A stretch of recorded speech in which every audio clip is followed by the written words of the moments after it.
And we are back for another episode of the Not So Perfect Podcast. As with you always is Matt Chinn and my cohort, Gerardo Cornejo. Good to see you again. Good to see you, sir. Happy Wednesday. Hump Day is here, everybody. And it's the last week of April.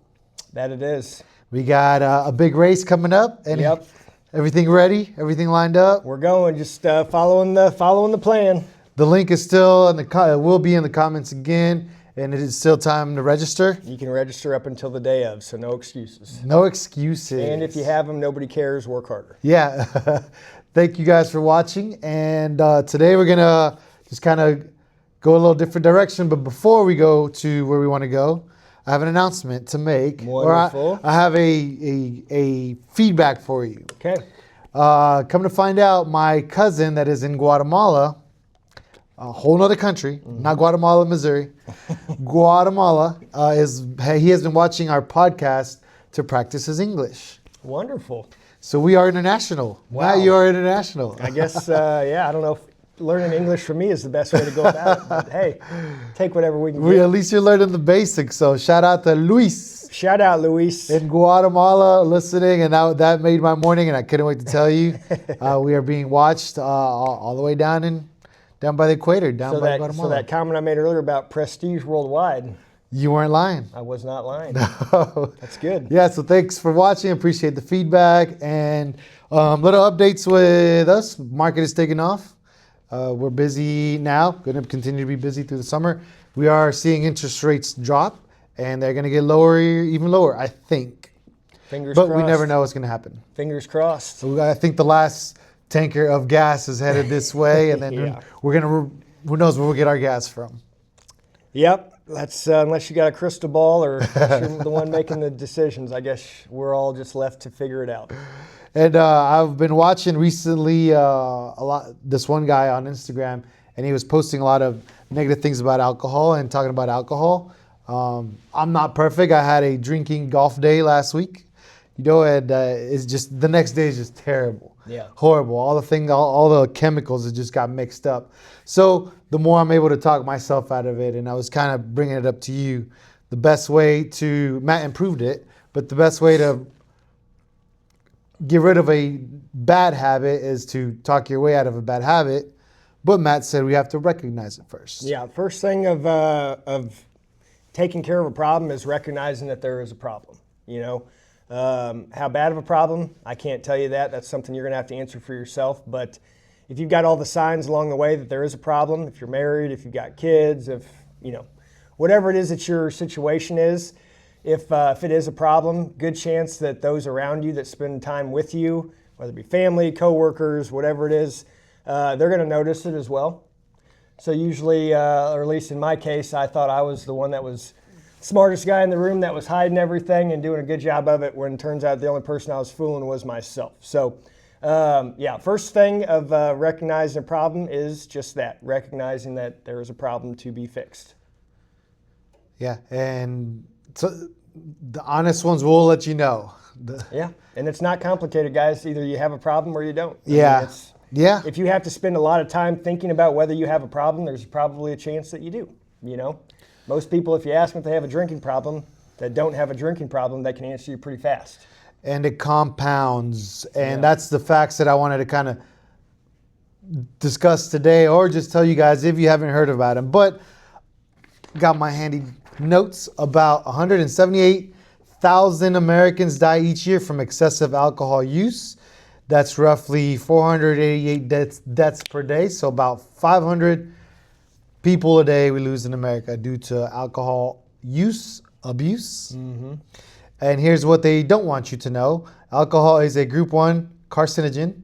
Same classification as asbestos, same classification as tobacco, same classification as radiation.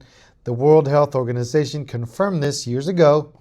And they put drink responsibly on every ad because it sounds good and it means absolutely nothing. And they weren't putting those on there until they were forced to by law. They have to by law now to drink responsibly on there. Yep. So that's their way of saying, be careful. Yeah. Good luck out there. But here's some more. Good luck out there. Here's our Super Bowl ad, but be careful. Yeah. Here's our World Cup sponsor, so be careful. Yeah. And that just compounds. And yeah, what about those facts? I mean, could you, doing this daily, did it make you any better? No. Nope. I'll just say it this way. So in my career of alcohol drinking, and a lot of it was excessive, It was a career. there was not anything positive that came from it. And I can say that with an honest statement today. It was one of those things where whenever I started, it was more of just not being socially comfortable, and I think everybody's had that where they get to a social function and they're nervous and they're kind of anxious getting out of the car to get into the event. And first thing you do when you get there, everybody goes to the bar to grab a cocktail or a beer or something to try and relax and just, make it a little bit easier to socially interact with others, and that was what I would do because I didn't, that was the only way I knew how to kind of cope with it because I'd get nervous, I'd get anxious, and, you just don't know what to do with your hands if you don't have a beverage, just all the things that that happen throughout. But yes, in terms of just everything I did, my daily performance was shitty after drinking. My work performance was shitty after drinking. My exercise, workout, runs were all shitty after drinking. My recollection of what happened the night before was super shitty after drinking. And these are just the base level ones, So yes, I can honestly say that alcohol did not help my progression as into where I'm at today, one single bit. So if somebody would like to rebut that, you're more than welcome to. But these are just my experiences, what I went through. But yes, so even if you're, I don't have a problem like Matt. I get home and I'll have one cocktail, maybe two cocktails, just to unwind. And that's fine. You do whatever you want. But if you wear like any kind of a monitor, a watch, or a ring or anything like that, do a little experiment with yourself and just track your sleep on nights that you don't have any alcoholic beverages versus the nights that you do. Because anytime you add alcohol before bed, whether it be after 5 o'clock, whenever, your sleep decreases astronomically. So if you don't believe me, do an experiment, test it out. If you don't believe me, you can And in figure it out for the yourself. health world, the best thing you can do is improve your sleep. Yeah, Right? yeah. That's body recovery time. Well, and just think about it. So if we induce alcohol, what's going out as we put alcohol in? We're dehydrating ourselves throughout our drinking. So now your water intake is down. So you got to counteract your water intake with how much alcohol you're drinking. So again, it's a cascading effect, I'm just going over the basics, surface level things that I noticed. Yeah. But it goes deeper and deeper and deeper than that, depending on how deep you want to dig. So, And for example, we were golfing, and I was like, all right, I'm going to golf. First golf session of the year. Yeah. I'm going to be good, and we'll drink later at the pool. So then we get to, me and Mike, we're on a team. We're killing it. Lights out. We're 1 under on a hard course. We're having the best shots. We're like, all right, man, we're doing good. And then hole 8, our buddy buys the first round of drinks, and then we get to around the back. My buddy buys fireball shots, and then we're no longer focused, just wobbly, and then the golf club's just doing this.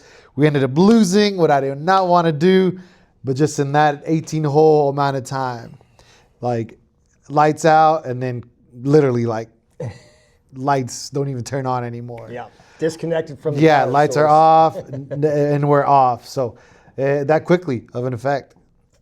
Yep, it happens. And then, back to where this isn't judging anyone. It's about telling the truth. Nearly 500 people a day are dying from something we celebrate every weekend. Yeah. And that's if you wait till the weekend. Yeah, advertisements on TV every 5 minutes. Advertising on billboards everywhere you go. If there's a big sporting event, there's a beer provider that's probably sponsoring that event. So it's pushed in front of us all the time. Trillions of dollars. Yes, but kind of getting more tinfoil hat here. Why would we want this?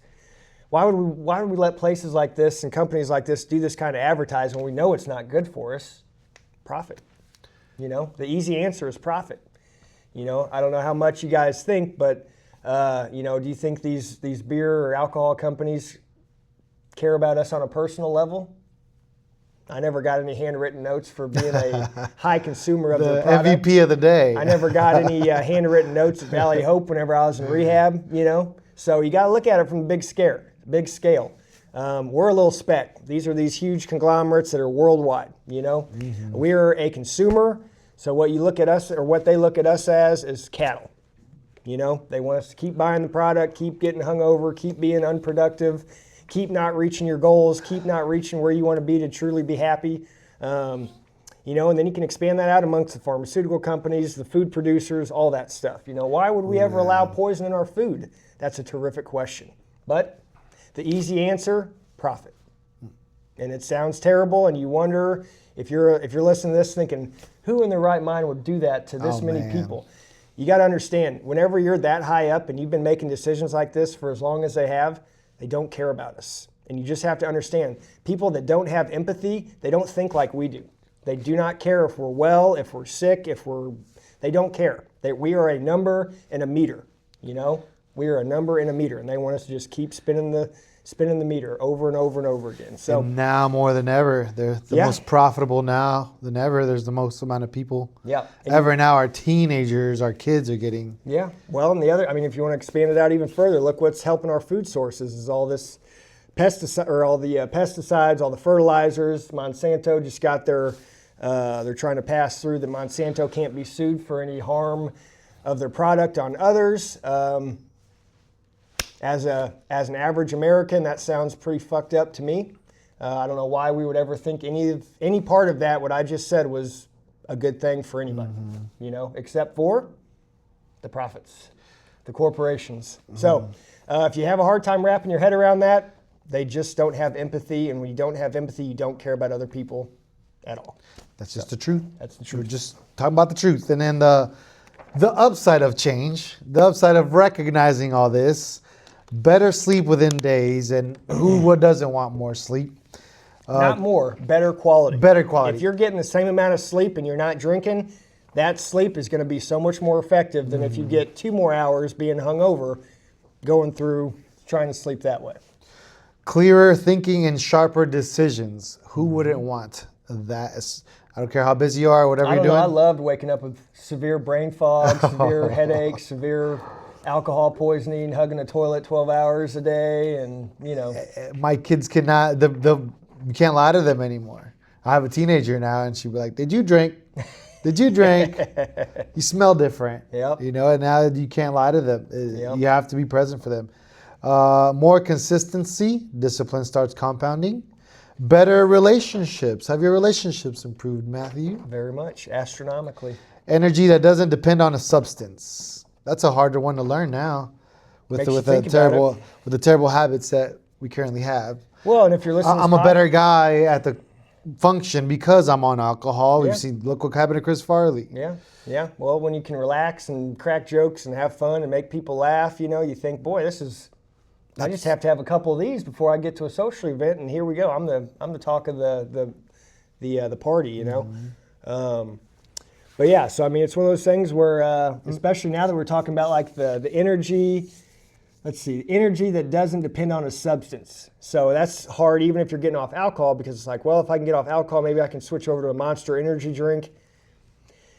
If you want to look into the ingredients that are in a Monster energy drink or some of those energy drinks that are out there, you're going to find out you're not really replacing it with a whole lot better, just minus the alcohol. So that's even harder now because, boy, there's all these energy drinks. They say they're healthy. They say they got vitamin B12 in them. You know, why is that not good for me? So if you guys haven't, there's an app that's out there. It's called Yuka, Y-U-K-A. Very important app because what it does is it allows you to scan anything with a barcode, and it's in your food, your beverages, your toothpaste, your hair products, your cosmetic products. Anything with a barcode. Anything with a barcode, you can scan it. It'll give you a rating. Green is good, orange or yellow is medium, and then red is bad. And if it's any of the yellows or the reds, meaning not good for you or not as good, they give you recommendations of healthier alternatives as you scroll down there. Now, if you do have something that is green, like my Jocko Go's, those are a green score, so they're good. They don't give you recommendations if it's a good deal. So anyways, if you have, if you think you're dialed in and everything you're eating and drinking is very healthy and clean, download that app, scan your stuff, and you'd be surprised what you think is healthy.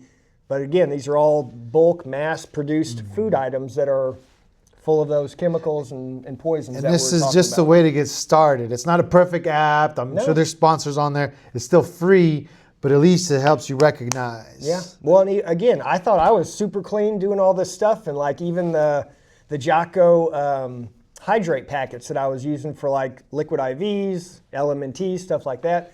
I scanned those thinking that, well, if the Jocko goes good, surely these are good too. Turns out, I didn't know this until I scanned it, there's an anti-caking agent inside those hydrate packets that are terrible for you because it's foreign. Your body doesn't know what to do with it when you introduce it. So then your body has to figure out what to do with it. Anti-caking. Yes. So educate yourself, okay?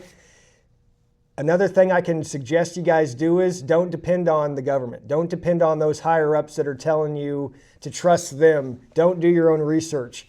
To educate yourself is freedom.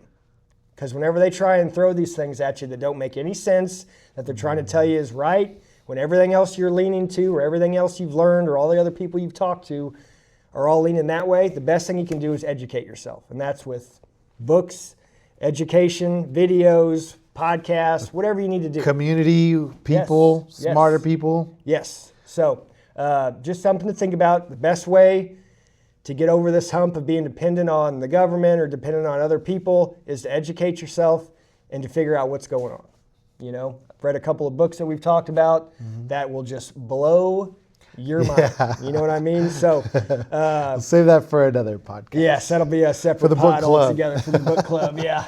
Yep. So best thing you can do, guys, educate yourself. Don't be dependent on government authorities or government programs or stuff like that. You shouldn't want to be getting handouts from anybody, okay? Being self-sufficient, self-sustainable, it's another source of freedom that you don't understand if you haven't ever truly been free of welfare, food stamp, whatever it might be that you're relying on the government for. When you can get off of that stuff and not have to worry about being dependent on someone else to help you eat, to help you get your bills paid, this and that, it's a sense of freedom that it's very difficult to put into words, but it is a very fulfilling feeling once you make it there. And just try. Like even just this isn't perfect, but it's spring water. Yeah. We really don't know what spring it's from, but then this plastic, how long it's been carried. There is plastics inside of us, but at least we're trying. Yeah. Because those monster drinks, again, it's just profit for somebody else. Not for you, it's profit for somebody else. And they are very profitable. Yes. Every quarter. Let me see. So I asked ChatGPT. I'm asking you personally, ChatGPT, how do you think your performance would be affected if you drink alcohol every day? And ChatGPT's kind of structured to not lie, to just be facts and just be a robot. So it says straight answer, it would hurt performance, no question. If I map it to how humans actually function, drinking every day would mean lower cognitive sharpness, slower thinking, worse memory, more mistakes. Anybody have those side effects? I nailed some of those on my personal list right off the bat. Weaker judgment, decisions get impulsive, not intentional. Yep. And this is we're trying to be intentional. Anytime I've ever been on alcohol and done something super inappropriate, it's always been because of that, who's going to care, And then the next morning it's, who all do I need to call and apologize to? A lot of days of that. Or the next day is like, that happened? Yeah. I did that? Walk me through what we did last night. Driving, which please don't drink and drive. Yeah. Reduced discipline. Oh, no, wait. Inconsistent output. Some days okay. Some days okay. A lot of days below standard. And that's not allowed and be better than yesterday. That's right. Reduced discipline. Harder to stick to routines that actually drive results. Would you be more inclined to wake up at 6 a.m. and get a good workout in, alcohol free the night before or after you put down 12 tall boys? Alcohol free. You sure? Yes.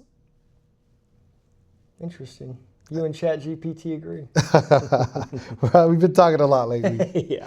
Compounding decline. Not dramatic at first, but over time it stacks up. And that's what I'm seeing with gentlemen my age, the Midwest. I didn't know how much alcohol was consumed till I moved to the Midwest. Yeah. Not putting labels on regions or anything, but I grew up in the marijuana days of Southern California, and when it was exposed to all of us. So there was no drinking. And my parents didn't drink anyway, so I couldn't drink. Come out here and it's like, we're drinking before we start drinking. Before we go drinking. We got a pregame before the game, you know? Pregame for the pregame so we can drink at the game. It's like, how are we going to get home? This wedding's going to be great. What time are we starting drinking? Well, the wedding's at 11, so we should probably start at 9. Or the night before and not stop. But now we did that in our 20s, you know, doing it through the 30s and in the 40s. It's just recognize it, just slow down. Yeah. It's not needed. To do it just on the weekends would be amazing. That'd be a huge accomplishment if you can even do that. But it takes discipline to even do that, you know? Because guess what? You get off work on a Wednesday. Hey, we're happy hour at a Mexican restaurant at 4:30. Taco Tuesday. You know? Whatever it is. Nobody performing at a high level is doing it daily with alcohol in the mix. That's just reality. Who do we pay thousands of dollars to see? The pros, at least the athletes in the sports world industries. And yeah, those that have alcohol problems they're not being recognized. They're not up there. They're not the high functioning people you would think. Yeah. We are not telling you what to do. We are just asking, does this habit align with the life you say you want? It's the results that you want. And again, we wanted to help people out. Yeah. We're just bringing this up to the forefront and just us having conversations, just being dudes. Yeah. Well, and again, like I stopped drinking at 35. You know, if a 25-year-old can hear this and make sense of it better than I did, you know, there's 10 more years of your life you're going to have to keep climbing that ladder, as opposed to starting at 35. You got a 10-year head start on that next person, you know. But yeah, something I tell all the younger kids a lot is, you know, if there's one thing you could do, you know, moving forward that you know now, like what would it be? And I'd say don't drink. All it's going to do is just trouble, either with the law, or you're getting in trouble with school because of the law, or you're at a party where there's other, you know what I mean? Like there's so many things that young people, this will just derail them or set them back or just get them set in a habit that's just going to continue that whirlwind of just slowly getting, you know, like I said here, not dramatic at first, but over time it stacks up, you know? So it starts here, and the next thing you know, it gets a little bit wider, more violent, more aggressive, more turbulent as we get lower to that spigot until eventually you're trying to fight up from the bottom of the sink.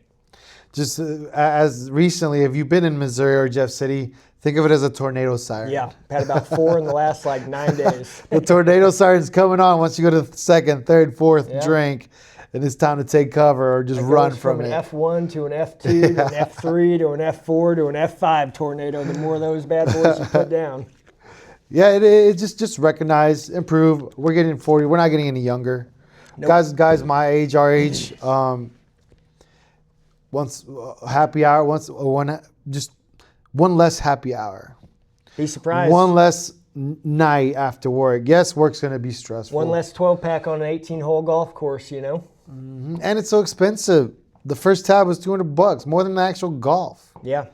You know, for a group of 4 of us. Well, and again, this is a whole different angle we didn't even talk about, but like look at the financial aspect of alcohol. You know, if you're going out to bars and restaurants and, you know, consuming 3, 4, 5, 6 drinks, like you're spending over $100, you know? So finance is something you're struggling with, but yet you're still drinking and you're still going out on the weekends and stuff like that.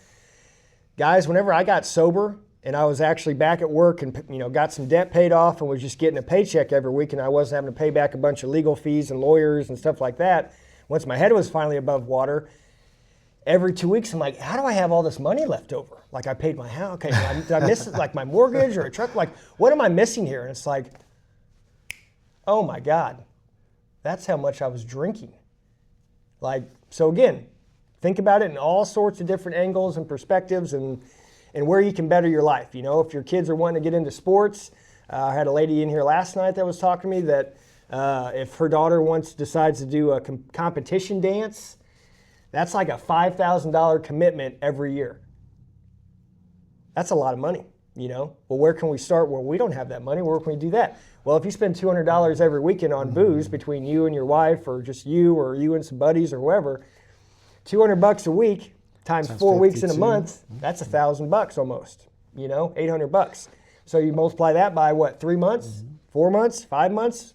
There's your money. compounds. You Yeah, know? it's an investment in yourself. It is. Well, or for your kid or for, whoever you're trying to get into competitive dance or traveling baseball or, whatever it is. Yeah, we just had to book a trip to Branson. So now I can't drink for the rest of the month of May. Thanks, Jacob. Yeah, thanks, Jacob. You're saving us a bunch of money. And my birthday is coming up, Cinco de Mayo. So it's like I'm starting to see the flyers like party, margaritas, and it's on Taco Tuesday. Yeah, that's a tough one. Yeah, it can be, it is, but I don't do that anymore. It used to be, we used to have a blast. Hell yeah. But then the day after my birthday, it's like, all right, we're going into here's the first day of the rest of my life at my new age, terrible. Yeah. Feeling terrible. So Proud you might not see yourself. me out on my birthday, but just shoot me a shout out on Facebook or on YouTube There we go. at the Not So Perfect Podcast.